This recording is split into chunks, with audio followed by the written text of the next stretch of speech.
Welcome back to the University of Law podcast and our 24 questions in 2024 series. I'm Alex Gill, an LLB student at Bristol campus, and today I'm joined by Dr. Paul Sant. Hi, Paul, and welcome to the podcast.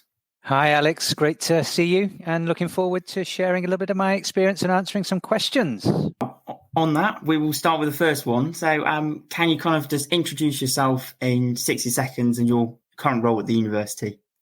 Of course. So hi, everyone. I'm Paul Sant. I am the head of computer science at the University of Law, and I oversee the MSc Computer Science conversion course. And also I'm looking forward to welcoming our undergraduate students in computer science from September 2024. And aside from my day job, I also love running. I run every day, and I'm really lucky to be able to run through all the beautiful London parks every morning on my way to work. And then apart from the running element after your job, what is the most you enjoy about doing your job on the course? I most love opportunities to meet with people, to talk to people. I meet exciting and brilliant people every day, including, and most importantly, the students that are on my course, and really love to help students and set them up for a really bright future.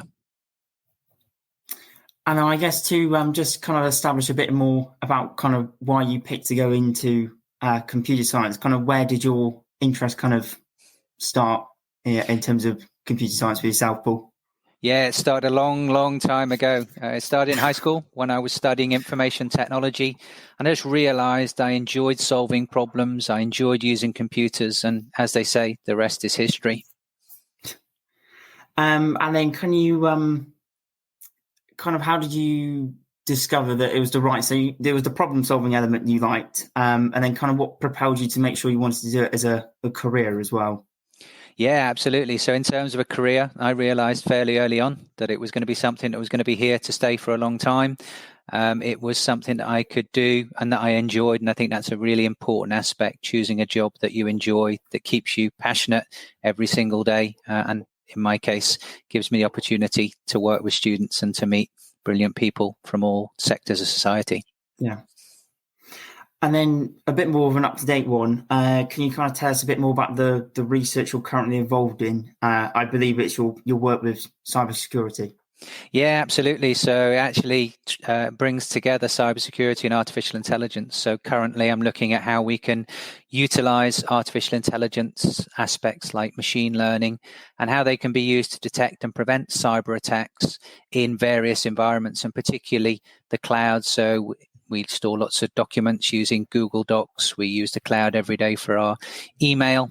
And it's how can we keep everybody secure? So I'm looking at how we can utilize the latest artificial intelligence techniques to be able to do that in a way that doesn't always require humans to be involved there. So we can have it running 24 hours a day, 7 days a week. So we don't need to worry if somebody's on holiday, somebody's off.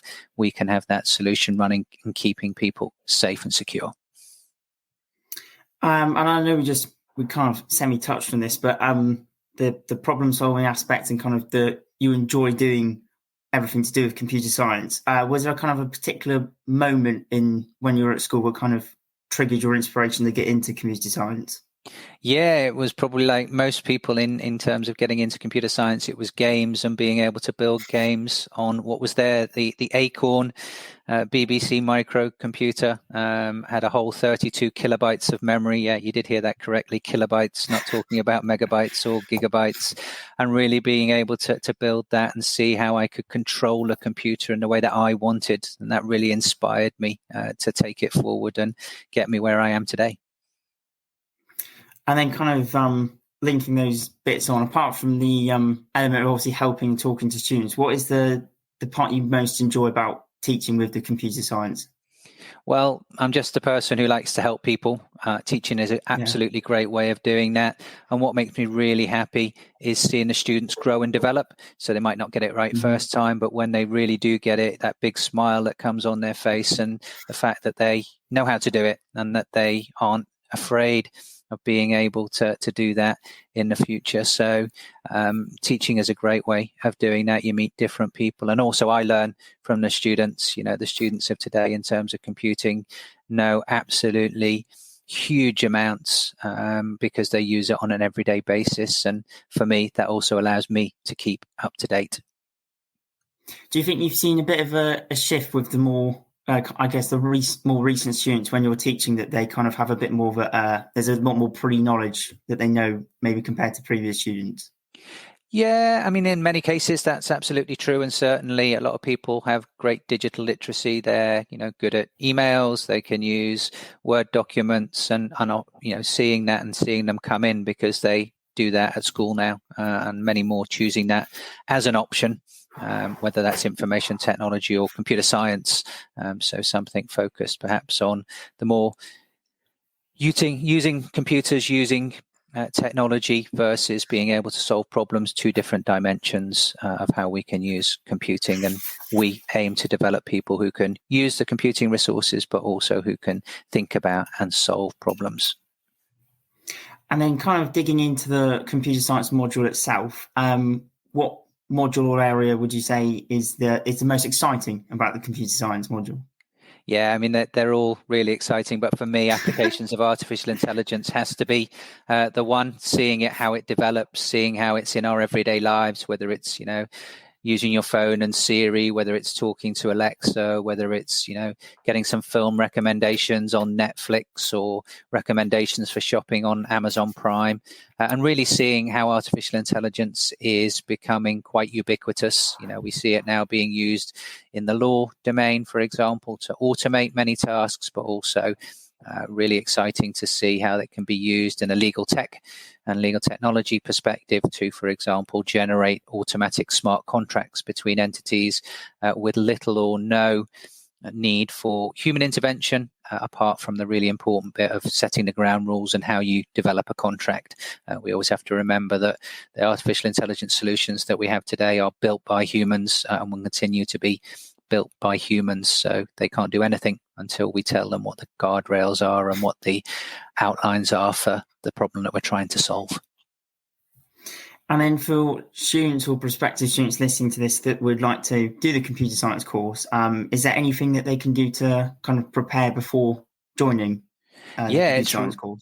Yeah, Alex, absolutely. It's about being able to keep it up to date, keep your eye on your latest news outlet in terms of news stories around technology, pretty much explore online courses. There are many online courses are available. A nice introductory level is W3 Schools. You can focus on things like coding and do a little bit of experimenting with Python. You can have a look at some of the web development tools that are out there and how we can build great websites, and also learn a bit more about machine learning and just how it works, and also the chance to experiment. And you need no more than a web browser to be able to do that. You don't have to worry about setting up compilers and various other environments. W3 Schools makes it really easy for you. And kind of linking back to that question again, are there any kind of outlets to kind of help keep up to date? So the any podcasts or books, or I know you mentioned the W3 Schools as well, but any others as well? Yeah, absolutely. I mean, there are many ebooks out there and many great aspects for us to look at. But for me, the book Artificial Intelligence, the Ladybird Expert series by Professor Mike Wooldridge, that's a great and engaging introduction, got loads of pictures as well as explanations of things, and it's well worth a read. And of course, BBC podcasts and other podcasts out there around technology and the latest developments. But really, it's about just looking out there, looking at the news stories, finding some podcasts out there about an area of interest. What are kind of some of the key things that people should maybe know, or are kind of unknown facts about computer science before studying it? So it's obvious that there's going to be coding involved, but there's other elements to it, isn't there? Yeah, absolutely. And as I've said before, computer science is about solving problems. It's about how you can use computers to solve those problems. And those problems can be in many different domains. It could be how you're automating a process with a machine in a factory. It could be the natural language processing that's sitting behind the types of applications that we see for Siri, for example. So how does a computer understand what we as humans are saying? And also how you can think about the tools that you can use, the way we need to think and solve problems, not necessarily always the same for every single problem, but there are some kind of core techniques that we can use. And one of the best is to divide and to conquer. So it's more than just learning to use a computer. It's how we can use it to solve problems and being able to make decisions as to which tools are right for us, given the problem that we're working on. And in terms of dealing with those problems that you're working on, obviously the rapid advancement of technology is here and it's going to be ever present. How on the course have you tried to ensure that students have got those skills for the kind of the unknown, the unforeseen future that's on the horizon for them in the job market? Well, it's inspiring them to never stop learning. It's to continually point them in the right direction in terms of resources and to realize that it's a lifelong learning process. So keeping up to date with the news, keeping up to date with your providers, whether that's Microsoft, whether that's Apple, whether that's OpenAI, etc. And just think also, which we integrate into our course, about certifications. So some of the certifications that we offer Amazon Web Services to integrate that. And it's the case that technology never stops moving. So that ability to engage with that and the ability to read blogs, to get up to date with things, and also never to forget that you can actually challenge some of the things that we're reading online. You may not necessarily agree with that, and that's what we really need in computing and computer science. Yeah, exactly. I think it's a key skill in general as well, isn't it? Being able to kind of pick apart what someone said. And then for the kind of, once they leave university, when they kind of look for the jobs and roles, what is kind of the average thing a graduate might be able to get with a job getting to in computer science? I mean, there's loads of roles, and that's really important to remember. You could be a coder, you could be a cyber analyst, you could be a web developer, a database administrator, a junior IT consultant, all of which are IT-based roles. But going into a career in IT doesn't necessarily mean that you have to be technical. You could be applying solutions within a law office, within a legal domain, within a hospital domain, within a science lab, etc. So there are a fantastic range of roles. So it's not just about going to work for a computing company. You might work for a general purpose company and look how you can support their IT operations so that they can do business bigger, faster, and better. Yeah. And I think we've kind of touched on this, but obviously the course is more than just, as you said, computer science. You can go into various roles because of the problem-solving aspect. How do you kind of help create the students that can go beyond in terms of the academic knowledge in computer science? So how do they kind of prepare for a career in general that's just more than just textbook learning, I guess? Yeah, absolutely. I mean, it's all about how we develop those practical skills. So how do you use your knowledge to build a new tool, to build a new environment that can solve a problem? So we also focus on the really important skills that often we take for granted. So things like communication, team working, and group work are absolutely vital, whatever career you're going to go into. And the fact that things aren't always going to go to plan, it's how you deal with that. It's how you get up and, pick yourself up from those things where it didn't necessarily go so well, and how you take it forward and solve it. And then kind of using your kind of opinion of the market and everything, what do you think are the main challenges, but also the opportunities facing the computer science industry in the next 5 to 10 years in the horizon? Yeah, absolutely. So in terms of the challenges, it's about developing sustainable solutions. I think we can't ignore the fact that we've got issues around digital poverty, we've got issues around climate change, and computing, unfortunately, is quite power hungry, it's quite device hungry. And so we've got to look at better ways of building computers, components that perhaps are better for the environment, that require less power. And indeed, we think about how those systems, which typically generate heat, how can we resource that heat, and how can we, reduce the impact of needing to cool these systems? There are already water-cooled approaches that are being used, but traditionally, most people will think, you keep a server room cool by putting in an air conditioning unit. Great, it keeps it cool, but what about everything that it pumps out into our atmosphere? But in terms of opportunities as well, I think the applications of computing are going to become ever more ubiquitous. They're part of everyday life, and they almost embed into what we do. So in terms of the opportunities, it's the ability to, for example, contribute significantly to the detection of new drugs and the creation of new drugs within the healthcare environment, the ability to detect disease quicker, and artificial intelligence is already making great inroads in that in terms of breast cancer detection, for example. So supporting the huge backlog of cases that we have at the moment. Well, if we can use AI to predict accurate results for that, then we can help to save lives. Yeah, and then kind of looping back to the aspect of the challenges that the industry is facing, do you think there's been enough change quick enough, or do you think it's slightly dragging its heels in terms of, making sure those challenges are actually turned into a positive for the computer science industry? Yeah, no, I think it's, it is moving sometimes a little too fast rather than dragging its heels. I think the important thing for us to consider, of course, is the ethical implications of artificial intelligence, things like data privacy, things like making sure that people are aware of when artificial intelligence is being used. You can pick up a great example of that in terms of facial recognition. Recent articles about significant adoption of that in China, and some ethical issues around whether people are aware of the fact that they may be unaware to them being tracked in terms of their everyday lives. So people are thinking very carefully about that. So you might not necessarily see massive changes in what you would consider something being quick, but that's because we want to be able to get it right, and we want to make sure that these solutions are keeping people safe and are acting ethically. Yeah. And then how is artificial intelligence and machine learning kind of changing the industry landscape in general, and they're kind of any kind of myths you would want to get out there and remove and debunk them? Yeah, I mean, obviously it's thinking about new skills, new technologies, and new ways of solving problems. AI is good at solving problems, but we need to understand which technique to use when.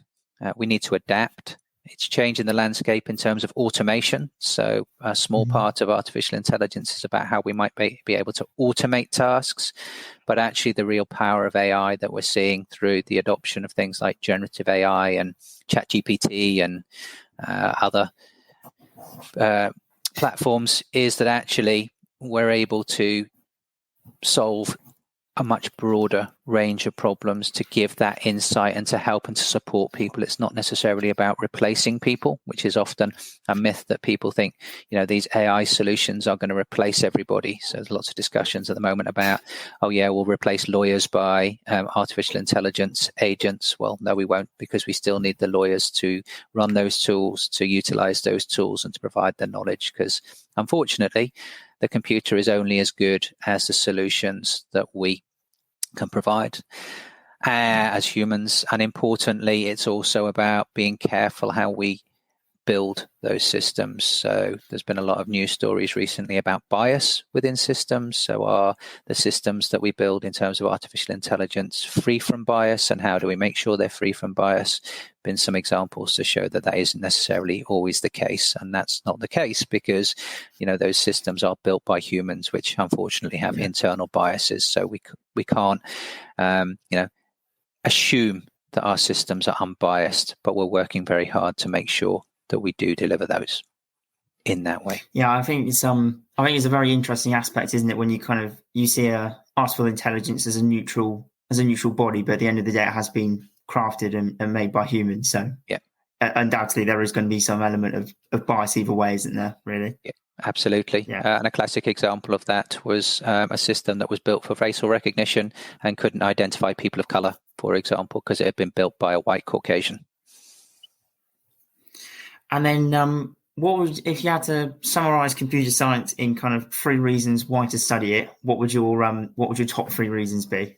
It's a great route into employment, and it's a skill that is embedded into all roles today. So it's really useful, whether you're going to become a technical specialist or whether you're just going to be somebody that's using the technology. And, contrary to popular belief, it is fun.